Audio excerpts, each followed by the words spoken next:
A quiet passenger on Flight 619 seemed ordinary until catastrophic engine failure struck. With 187 lives hanging by a thread and the captain unconscious, she revealed skills no civilian should possess.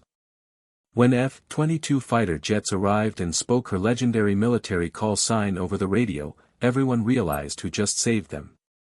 Before you watch full story, comment below from which country are you watching. Don't forget to subscribe for more amazing stories. The Boeing 777 climbed smoothly through 38,000 feet. Flight 619 from Los Angeles to Tokyo carried 187 souls across the Pacific Ocean. Most passengers dozed or watched movies. Nobody paid attention to the woman in seat 18D. Her name was Emma Carter. She wore simple jeans and a gray sweater. A book rested in her lap. She looked like any other passenger heading to Japan for business or vacation. Nothing about her suggested anything special. The flight attendant stopped at her row. "Would you like something to drink?" "Coffee, black please," Emma said with a small smile. "Are you traveling for work?" the attendant asked while pouring. Emma nodded. "Just visiting some old friends in Tokyo." This was partly true. Emma was indeed visiting friends. But she left out important details about her past. She did not mention the 16 years she spent flying F-16 Fighting Falcons. She did not talk about her 4 combat tours. And she certainly never mentioned her call sign. In the Air Force, everyone called her Phoenix. Emma earned that name during her second deployment. Her aircraft took heavy damage during a mission. Everyone thought she would not make it back. But Emma brought that damaged fighter home against all odds. After that day, her squadron started calling her Phoenix. The name stuck. She retired 2 years ago at age 40. The decision was not easy. Flying fighters was her life. But after 16 years of high-speed combat and endless deployments, Emma wanted something different. She wanted quiet. She wanted normal. So she became a consultant for aviation companies. She traveled sometimes but mostly worked from home in San Diego. Nobody in her new life knew about Phoenix. Nobody knew about the medals in a box in her closet. Emma liked it that way. The man next to her, a businessman named Richard, looked over. "I heard you say you're visiting friends. Have you been to Tokyo before?" "A few times," Emma said. "It's a beautiful city." "What do you do for work?" Richard asked. Emma gave her practiced answer. "Aviation consulting. Pretty boring stuff, mostly paperwork and safety reviews." Richard laughed. "Better than my job. I sell insurance." "Talk about boring." They chatted for a few more minutes. Then Richard put in his headphones and Emma returned to her book. She settled into her seat, expecting an uneventful flight. Then everything changed. At 39,000 feet, Emma felt a slight vibration. Her body tensed immediately. Years of training made her sensitive to any change in an aircraft. This vibration was wrong. She closed her book and listened carefully. The engine sound had changed. It was subtle. Most passengers would never notice. But Emma heard it clearly. Then came a loud bang. The aircraft lurched violently to the left. Oxygen masks dropped from the ceiling. Passengers screamed. The cabin pressure alarm blared. Emma grabbed her mask and pulled it on with practiced speed. Through her window, she saw the problem. The left engine was coming apart. Pieces of metal flew past. Flames shot from the cowling. Worse, she could see hydraulic fluid streaming from the wing. The captain's voice came over the speakers. He tried to sound calm but Emma heard the stress underneath. "Ladies and gentlemen, we have experienced an engine failure. Please remain calm and keep your oxygen masks on. Flight attendants, prepare for emergency procedures." Emma's mind shifted into combat mode. She analyzed the situation with cold precision. One engine out was manageable. But the hydraulic damage was serious. And from the way the aircraft was handling, she suspected flight control problems. The plane began descending rapidly. Emma felt the nose drop. The pilots were fighting to control the aircraft. She could tell from the jerky movements that they were struggling. A flight attendant rushed past, her face pale with fear. Emma reached out and caught her arm gently. "I need you to listen carefully," Emma said, her voice cutting through the chaos with absolute calm. "I'm a military pilot with extensive emergency experience. Take me to the cockpit right now." The attendant stared at her. "I can't just." "Look at me," Emma said firmly. "I flew F-16s in combat for 16 years.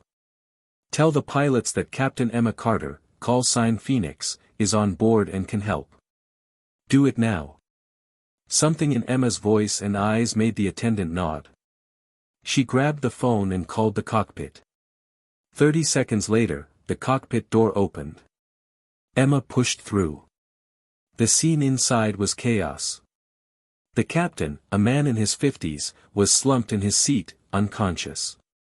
The first officer, a younger woman named Lisa Park, was fighting the controls alone. Sweat poured down her face. Tears streamed from her eyes. "I can't hold it," Lisa sobbed. "The hydraulics are failing. The controls aren't responding right. We're going down." Emma moved quickly. She checked the captain's pulse. Still alive, just unconscious. Probably a heart attack from the stress. She pulled him from the seat and laid him carefully on the floor. Then she dropped into the captain's seat. "First Officer Park," Emma said, her voice steady and commanding. "My name is Emma Carter. I'm a former Air Force fighter pilot with 3,000 hours in high-performance aircraft.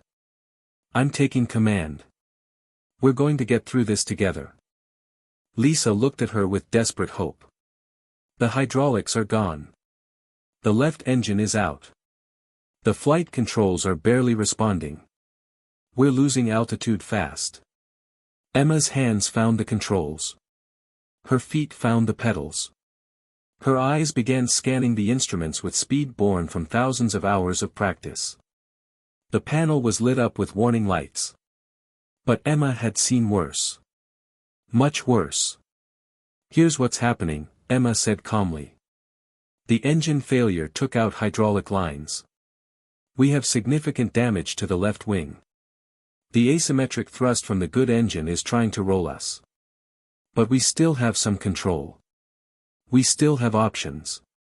She pulled back the right throttle, reducing the thrust imbalance. Her hands worked the trim controls with precision. The aircraft's roll slowed. The descent rate decreased slightly. "Current altitude?" Emma asked. 26,000 feet, Lisa answered. "Descending at 2,000 feet per minute." "Good. Get on the radio. Declare an emergency. Tell them we need immediate vectors to the nearest suitable airport. Tell them we have 187 souls on board and we need every piece of emergency equipment they have." While Lisa transmitted the emergency call, Emma continued working the aircraft. She experimented with different control inputs, building a mental picture of what was still working and what was not. The ailerons barely responded. But the rudder still had some authority. She could work with that. "Los Angeles Center, this is Flight 619 Heavy," Lisa transmitted. "We are declaring an emergency. We have experienced catastrophic engine failure with multiple system damage. One engine out, hydraulics failing, flight controls compromised. We have 187 souls on board. Requesting vectors to nearest suitable airport." The radio crackled. "Flight 619, Los Angeles Center copies your emergency. Nearest suitable airport is Edwards Air Force Base, 200 nautical miles northeast. Recommend heading 045. How do you assess your ability to maintain flight?" Emma took the microphone. "Center, this is the assisting pilot. I am a former Air Force fighter pilot with extensive emergency experience. We are maintaining controlled flight with significant difficulty. I estimate we can hold this together for approximately 90 minutes if we don't get more failures. Request military coordination. My call sign is Phoenix and I may need procedures outside normal protocols. There was a pause. Emma knew they were checking her credentials. Fighter pilot call signs were documented. They would verify her identity quickly. A new voice came on the radio. Sharp and professional. Phoenix, this is Raptor operations at Edwards Air Force Base. We have your emergency and we're launching fighters now for escort and support. Confirm you are taking command of the aircraft. Raptor operations, affirmative. I'm assuming command due to captain incapacitation and critical systems failure. I need vectors to Edwards and full emergency protocols. Also need those fighters on station as soon as possible with sensors. I can't see the full extent of our wing damage from inside. Copy that, Phoenix. Fighters launching now. Should be on station in 30 minutes. Turn heading 045, maintain best altitude possible. We're rolling every piece of emergency equipment we have. Emma looked at Lisa. First Officer Park, you're doing great. I need you to stay on the controls with me. Monitor our fuel state and call out any changes in aircraft behavior. Can you do that? Lisa nodded, her confidence growing. Yes, Captain. Fuel shows 42,000 pounds remaining. Current consumption gives us about 2 hours endurance with one engine. Excellent. Keep monitoring that closely. Emma settled into the rhythm of flying the damaged aircraft. It was like wrestling with something alive and angry. Every few seconds required a new control input. The aircraft wanted to roll left. The nose wanted to drop. But Emma refused to let it win. She talked Lisa through everything she was doing. See how I'm using rudder instead of aileron. The hydraulic damage means the ailerons are nearly useless. But the rudder still works. I'm basically flying this like a fighter with battle damage. You work with what you have. Minutes passed. Emma's arms began to ache from the constant pressure on the controls. But she never let up. Never showed fatigue. She kept her voice calm and professional. The cabin was in controlled chaos. Flight attendants were preparing for possible emergency evacuation. Passengers were crying, praying, holding hands. But Emma's voice over the intercom, calm and absolutely confident, gave them hope. Ladies and gentlemen, this is the pilot speaking.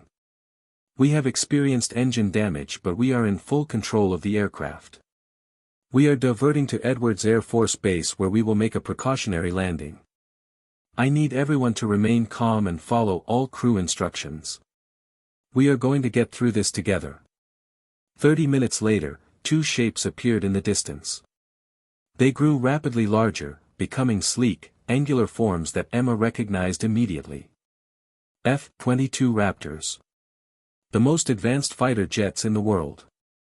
The lead pilot came up on the radio. Phoenix, this is Eagle Flight of 2 on station. Ready to provide support.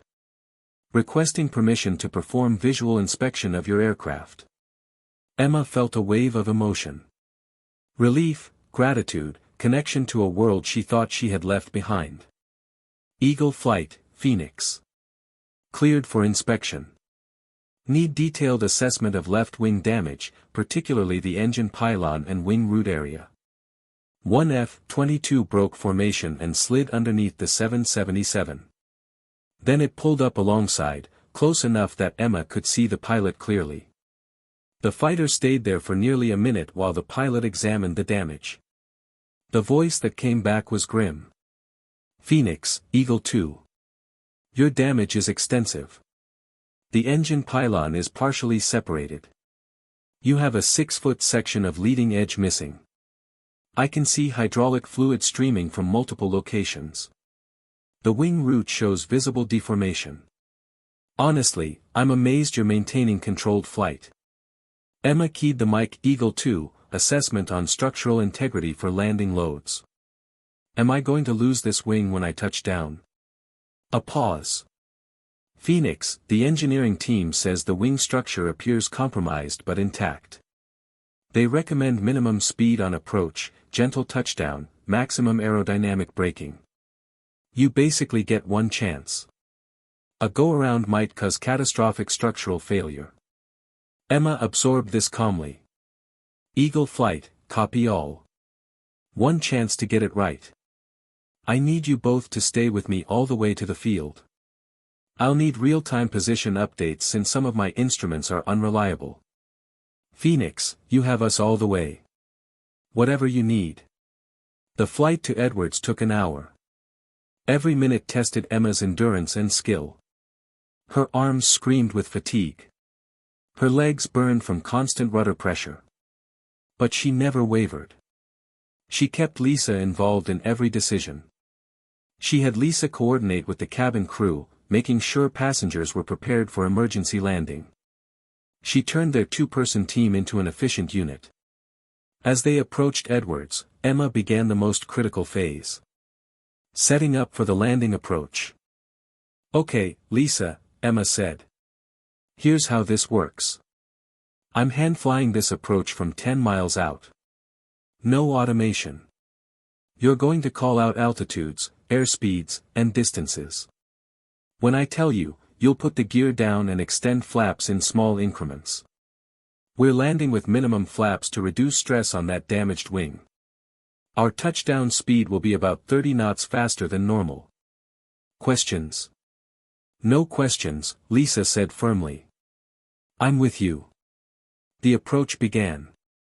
Emma hand flew with absolute precision. She felt every nuance of the aircraft through the controls. She compensated for the damaged wing, the reduced lift, the asymmetric drag. Eagle 1 and 2 flanked them in formation, calling out position updates. Phoenix, Eagle 1. 10 miles from threshold, centered on approach path. Looking good. Gear down, Emma commanded. Lisa moved the gear lever. The rumble of extending landing gear shook the aircraft. Emma compensated smoothly. Flaps 10. More drag. More control changes. Emma's hands moved constantly. 5 miles, on speed, on glide slope, Lisa called out. Flaps 20. The wing shuddered as the damaged structure took increased loads. But it held. 3 miles, 190 knots. They were coming in fast. But Emma needed that speed margin. 2 miles, 180 knots, on centerline. Eagle 1's voice, Phoenix, beautiful approach. 1 mile to threshold. You're in the slot. Emma's world narrowed to the runway ahead, the instruments, the feel of the controls. Half a mile. 400 feet above ground. 300 feet. 200 feet. Throttle idle, Emma commanded. Lisa pulled the throttle back. The aircraft floated. Emma held the nose up gently, bleeding off speed, feeling for the perfect moment. The main gear kissed the runway with barely a bump. Emma let the nose gear settle 5 seconds later. Then she reached for the spoilers to dump lift and create drag. The aircraft rumbled down the runway, slowing gradually. 60 knots. 40 knots. 20 knots. They rolled to a complete stop with 3,000 feet of runway remaining. Emma sat back, her hands shaking now with adrenaline. They had made it. 187 lives saved. Eagle 1's voice came over the radio, filled with emotion. Phoenix, Eagle 1. That was magnificent flying. One of the finest displays of airmanship I've ever witnessed. Welcome to Edwards. Eagle 2 added, Phoenix, all respect. That was legendary. You just saved 187 souls with flying that belongs in the textbooks. Emma keyed the mic, her voice rough. Eagle Flight, thanks for the support. Couldn't have done it without you. The F-22s pulled up and away, their afterburners lighting as they climbed. Emergency vehicles surrounded the aircraft. But there was no fire, no injuries beyond the unconscious captain. Just 187 grateful people who would get to go home to their families. Lisa was staring at Emma with tears and awe. "You saved us. You saved all of us. Who are you really?" Emma managed a tired smile. "Just a pilot who used to fly fighters and happened to be in the right place at the right time." But the truth was spreading rapidly. Within hours, the story was everywhere. News crews arrived. Social media exploded with the story. Former Air Force fighter pilot saves entire flight using combat training. Call sign Phoenix becomes legend. 3 hours later, a ceremony occurred that would define everything. A transport aircraft landed carrying senior Air Force officers. Among them was General Sarah Thompson, who had been Emma's wing commander during her 3rd deployment. They gathered on the tarmac. General Thompson stepped forward, her uniform crisp. "Captain Carter, what you accomplished today represents the highest traditions of military aviation excellence applied to save civilian lives. You took command of an impossible situation and brought 187 people home safely through superior airmanship and sheer determination." Eagle 1 and 2 had returned to Edwards. The 2 pilots approached in their flight suits. Eagle 1 came to attention. "Captain Carter, when we heard your call sign over the radio, when we realized Phoenix was up there fighting to save that aircraft, everyone knew those passengers had the best possible chance." General Thompson continued. "Your call sign, Phoenix, was earned during your most intense deployment. You flew missions that other pilots thought were suicide runs. You brought yourself home every time. Today you proved that those skills don't fade when you take off the uniform." Then something extraordinary happened. Over the tactical frequency, fighter pilots from bases across the region began speaking. One by one, call signs honored her. "Phoenix, Viper 33. The fighter community salutes you. Phoenix, Falcon 11. You showed us all how it's done. Phoenix, Eagle 07. Legend confirmed." The voices continued. Emma stood at attention, accepting this recognition with grace and humility. First Officer Lisa stood nearby, finally understanding exactly who had been sitting in the cockpit beside her. Later, passengers approached to thank Emma personally. An elderly man with tears in his eyes said, "I was flying to see my grandchildren. Because of you, I'll get to hold them. Thank you." A young mother with a baby said, "You gave my daughter her life. How can I ever thank you enough?" Emma took their hands gently. "You just did. Get home to your families. That's all the thanks I need." That evening, Emma stood alone on the tarmac, looking at the damaged 777. Her attempt to live quietly had been shattered. Now the world knew about Phoenix. Knew about the fighter pilot legend.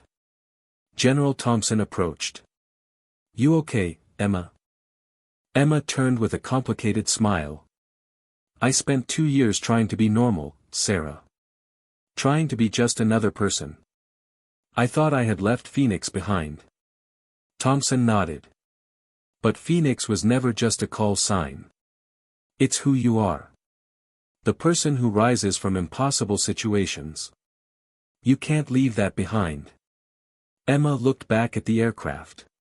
187 people are alive because of skills I learned in combat. Maybe you're right. Maybe it's not about leaving Phoenix behind. Maybe those skills are meant to be used when they're needed." Thompson smiled. "After today, the whole world knows that when they needed a legend most, one was sitting in seat 18D. 6 months later, Emma stood before graduating Air Force Academy cadets.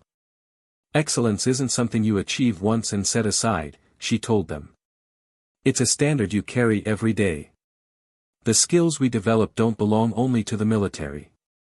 They belong to life itself." The cadets gave her a standing ovation that lasted 5 minutes.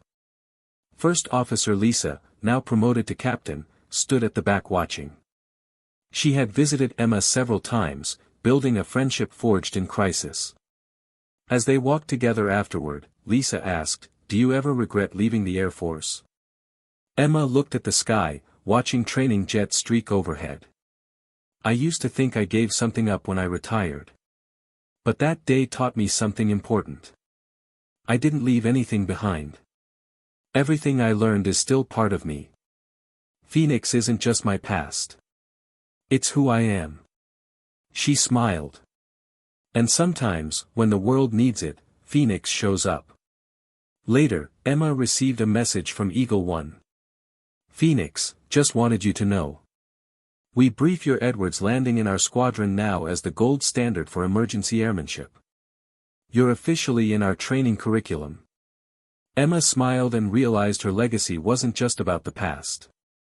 It was about inspiring the future. Showing the next generation what was possible when skill met courage and refusal to quit. 1 year after the incident, Emma received an unexpected phone call. It was from Richard, the businessman who had been sitting next to her in seat 18E that day. His voice was warm but carried deep emotion. "Captain Carter, I hope you remember me. I was the insurance salesman sitting next to you. I wanted to tell you something important. After that day, after watching you save all of us, I made some changes in my life. I realized I was wasting my time on things that didn't matter. I went back to school. I'm training to become a paramedic now. You showed me that one person with the right skills and courage can make all the difference. I want to be that person for someone else." Emma felt tears in her eyes. "Richard, that's wonderful. I'm so proud of you." That's exactly what that day was supposed to mean. Not just about survival, but about living with purpose. The calls and letters kept coming. A teenage girl wrote that she had decided to join the Air Force Academy after reading about Emma's story. A retired pilot wrote that Emma had inspired him to volunteer as a flight instructor for underprivileged youth. A mother wrote that she told her daughters about Phoenix every night, teaching them that heroes come in quiet packages and that excellence requires dedication. Emma's consulting business evolved. She began speaking at aviation safety conferences, not just about technical procedures, but about the mental preparation required for emergencies. She talked about staying calm when everyone else panics. About making decisions with incomplete information. About never giving up when lives depend on you. Airlines started requesting her specifically to review their emergency training programs. Emma would spend weeks with pilot training centers, working with instructors to build better simulation scenarios. She insisted on realistic stress, on teaching pilots to think clearly when everything is falling apart. "Don't just teach them the procedures," Emma would tell instructors. "Teach them to be comfortable with fear. Teach them that their hands might shake but their minds can stay clear. Teach them that impossible just means nobody has done it yet." First Officer Lisa Park became one of Emma's closest friends. They met for coffee every month, sometimes talking about flying, often just talking about life. Lisa had her own story to tell now. She had handled 2 more emergencies in her career, both times staying calm and professional, both times bringing everyone home safely. "I think about that day constantly," Lisa told Emma over coffee one afternoon. "Not the fear, but the way you handled it. The way you made me feel capable even when I was terrified. I use those lessons every time I fly now. Even on normal flights, I think about what Phoenix would do." Emma squeezed her hand. "You were already capable, Lisa. I just helped you see it. That's what good leaders do. They don't make people better. They show people how good they already are." The documentary came next. A major streaming service wanted to tell Emma's story. At first, she refused. But the director convinced her that it wasn't about glorifying one person. It was about showing what proper training and mental discipline could accomplish. It was about inspiring the next generation. The documentary featured interviews with all the key people. General Thompson talked about Emma's military career. The F-22 pilots described the damage they saw and their amazement that Emma kept the aircraft flying. Passengers shared tearful accounts of their fear and gratitude. Lisa talked about learning leadership under fire. But the most powerful moment came from Captain Richardson, the pilot who had been unconscious during the emergency. He had recovered fully from his heart attack. In the documentary, he sat in his home, surrounded by family, and spoke directly to the camera. "I have flown for 32 years. I thought I had seen everything. But that day taught me humility. When I woke up in the hospital and learned what happened, I felt gratitude beyond words. Not just because someone saved my life and my passengers, but because someone showed the world what aviation excellence really means." Emma Carter is what every pilot should aspire to be. Skilled, calm, humble, and absolutely unwilling to accept defeat. The documentary won awards. More importantly, it sparked conversations about emergency preparedness, about the value of military training, about heroes who walk among us unrecognized. 2 years after the incident, Emma was invited to the Pentagon.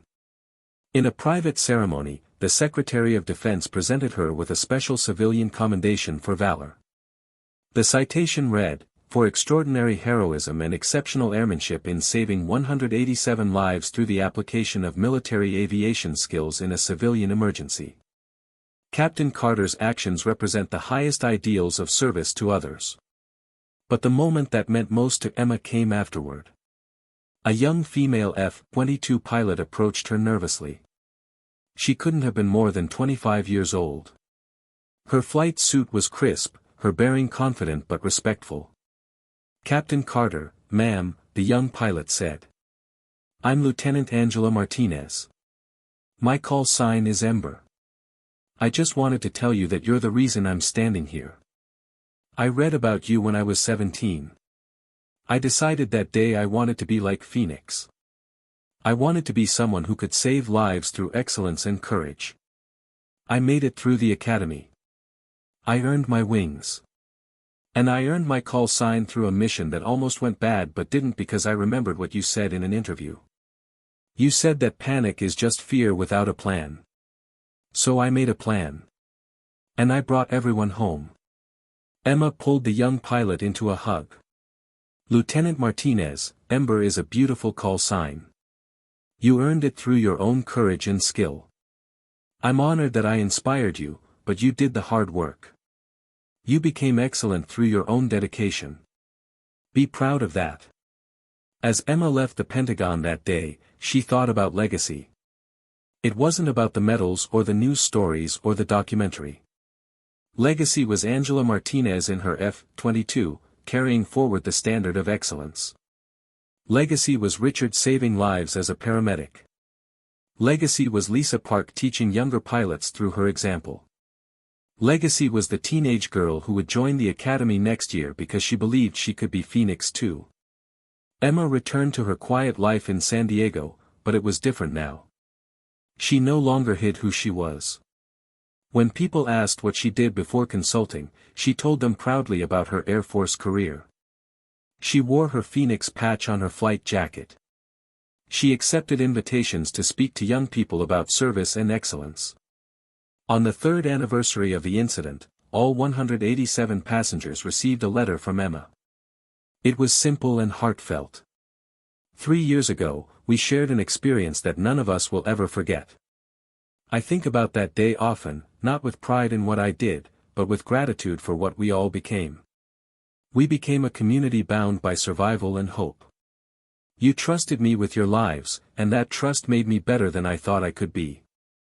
I hope that day reminded you, as it reminded me, that life is precious and every moment matters. Live fully. Love deeply. And remember that you are stronger than you know. With respect and affection, Emma Carter, Phoenix. The responses flooded back. Hundreds of messages of gratitude, of updates on lives lived fully because of second chances, of children born and marriages celebrated and dreams pursued because 187 people got to go home that day. Emma kept every message. On difficult days, she read them and remembered why excellence matters. Why training matters. Why refusing to quit matters. Somewhere, young pilots were learning from her example. Carrying forward the standard of excellence that defined the call sign Phoenix. And that, Emma thought, was worth more than any medal. The legend had not retired. It had simply waited for the moment it was needed most. And when that moment came, Phoenix rose from the ashes once again. And in rising, Phoenix lit a fire that would burn in the hearts of future heroes, forever inspiring them to reach higher, try harder, and never accept defeat when lives depend on excellence.